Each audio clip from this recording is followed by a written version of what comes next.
Welcome to the show. Today we're diving into a pretty wild concept, supermassive black holes, and a theory that's really shaking things up. Really shaking things up. Yeah, we're talking about a paper that's generating a lot of buzz right now in the physics world. It all revolves around this new theory called general singularity, or GS for short. And lucky for us, we have an expert here to help break it all down. So, what's the big deal with this general singularity? What makes it so different from what we thought we knew about gravity and black holes? Well, most people have at least heard of Einstein's theory of general relativity, right? Right. And it's been amazingly good at explaining how gravity works on a large scale. Yeah. But when things get really extreme, like at the singularity of a black hole where everything is squeezed down to an unimaginable point, general relativity kind of breaks down. And that's where general singularity comes in. Okay, so general relativity works great for like most of the universe. But it's like trying to cram I don't know, like a watermelon into Into a shoebox. yeah, a shoebox when it comes to those super dense black holes. Hmm. But what does this new GS theory actually say? The paper claims it could be the key to finally uniting gravity and electromagnetism. Right, which would be huge. Yeah, that sounds like a pretty big deal. It is a big deal because you see, general relativity basically treats gravity as the curvature of space-time caused by mass and energy. Okay. So think of a bowling ball and a trampoline. The bowling ball is your massive object, and the trampoline is space-time. General singularity kind of adds another layer to that picture.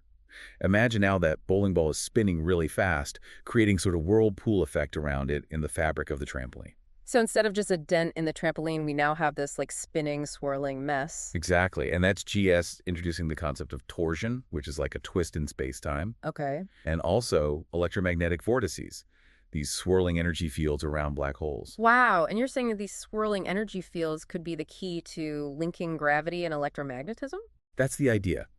And what's really interesting is that these concepts of electromagnetic vortices, they've actually been observed and studied right here on Earth in laboratories. Wait, really? So we're talking about like potentially scaling up something from the size of a lab experiment to the size of, well, a black hole? Well, obviously not recreating an actual black hole in a lab, Right. but it's about isolating and studying those specific electromagnetic properties, right? Right. And the fact that we can create these swirling vortices on a small scale does lend some credibility to the idea that they could exist around black holes too.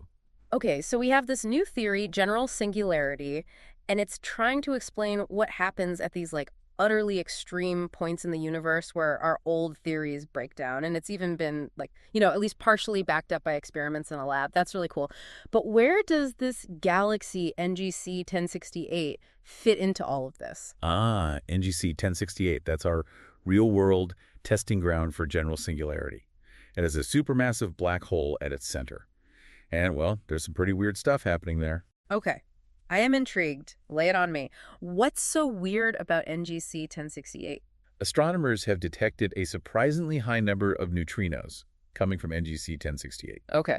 Neutrinos, those are these tiny, almost massless particles. They're really hard to detect. Mm-hmm. But they're also incredibly important because they carry information about where they come from. Oh, okay. Places like the inside of a supernova or the area around a black hole. So it's like these neutrinos are sending us messages from the most extreme parts of the universe. But why is that weird? I mean, shouldn't we expect to see neutrinos coming from a supermassive black hole? You'd think so, right? But here's the thing. There are way fewer high-energy gamma rays than expected coming from NGC 1068. Mm-hmm. And gamma rays are usually abundant in environments with lots of high-energy activity, like, well, around black holes. Right. So the question is, where are all those gamma rays going? That is wild. It's like the black hole is sending out all these neutrinos, but like hiding the gamma rays. Yeah. So how does general singularity explain those missing gamma rays? Well, this is where it gets really interesting. Remember those electromagnetic vortices we were talking about? Those swirling energy fields around the black hole? Yeah, like a cosmic whirlpool. Exactly. The paper suggests that these vortices are acting like, well, a giant cosmic particle accelerator, Okay. whipping charged particles around at incredible speeds. Okay, I'm picturing a cosmic roller coaster, but instead of loops and drops, it's all about like spinning and swirling. So what happens to the particles on this wild ride? Well, some of them get flung out into space as neutrinos with a ton of energy. And the paper proposes that some of those missing gamma rays are actually being absorbed by the black hole, basically fueling this whole process. So the gamma rays aren't missing, they're just being transformed into something else, like cosmic fuel for this electromagnetic roller coaster. Yeah, you could think of it like that. And here's where the analogy of a gravitational slingshot comes in. You know how spacecraft can use the gravity of a planet to speed up as they fly by? Yeah, it's like getting a free boost from the planet's gravity. Exactly.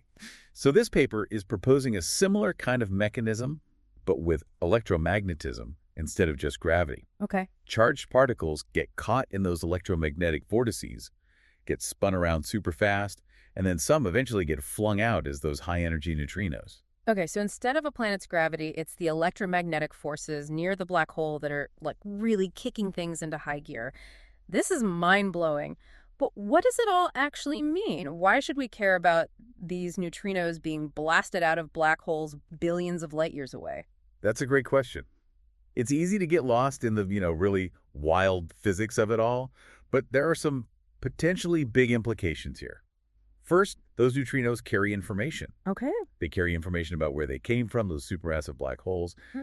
By studying them, we can actually learn about what's happening in those really extreme environments, things we can never directly observe. So it's like these neutrinos are giving us a glimpse inside a black hole. Exactly. Mm-hmm. And second, remember how we talked about general singularity potentially unifying gravity and electromagnetism? Yeah.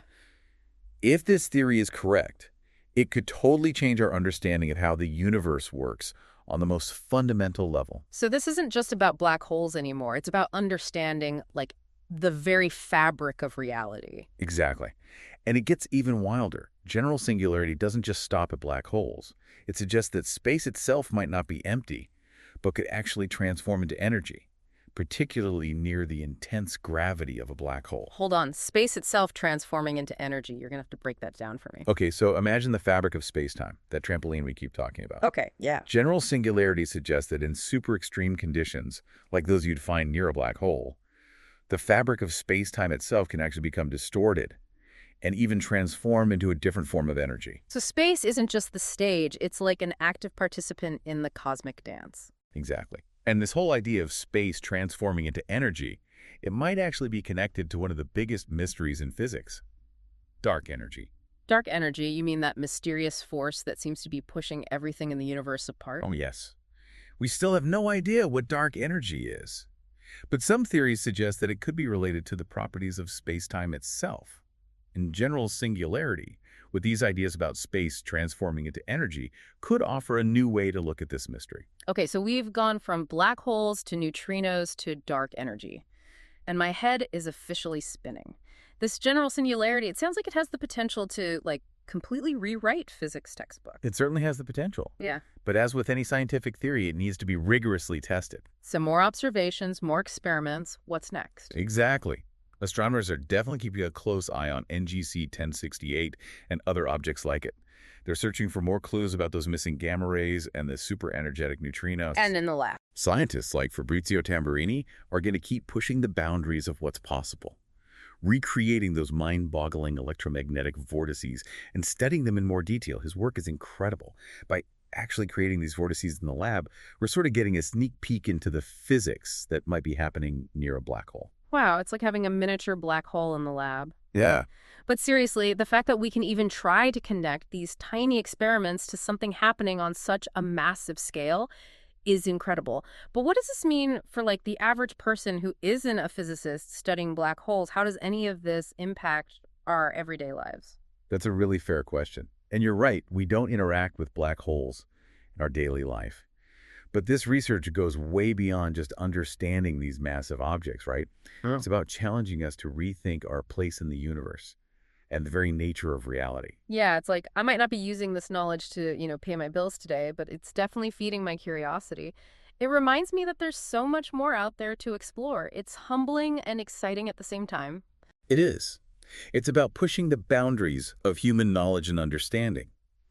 And you never know, today's mind-bending theory could lead to tomorrow's technological breakthrough, right? Right. So while we might not have all the answers yet, this journey of discovery, this is what makes science so captivating. It's like they say, the more you learn, the more you realize you don't know, right? But that's what makes it exciting. Exactly. Hmm. And with general singularity, we're like peeking into parts of the universe we didn't even know existed. Yeah, it's like we thought we had this one chapter figured out, and now general singularity is like, nope, there's a whole library here. That's a great way to put it. So as we wrap up our deep dive here, what's the one thing you really hope listeners take away from all of this? Hmm. I'd say the biggest thing is just remembering that the universe is way more complex and mysterious than we often think. There's so much we don't know, so many questions still to answer. And that's what makes it so fascinating, right? Always more to discover, more to learn. Our picture of the cosmos keeps changing. Absolutely. Yeah. The search for knowledge never really ends, and that's pretty exciting. It really is. So, to everyone listening, keep looking up at the stars, keep asking those big questions, and never lose that sense of wonder. You never know, maybe someone out there listening right now will be the one to make the next big breakthrough. That's all for our deep dive into general singularity. Until next time, keep exploring the cosmos.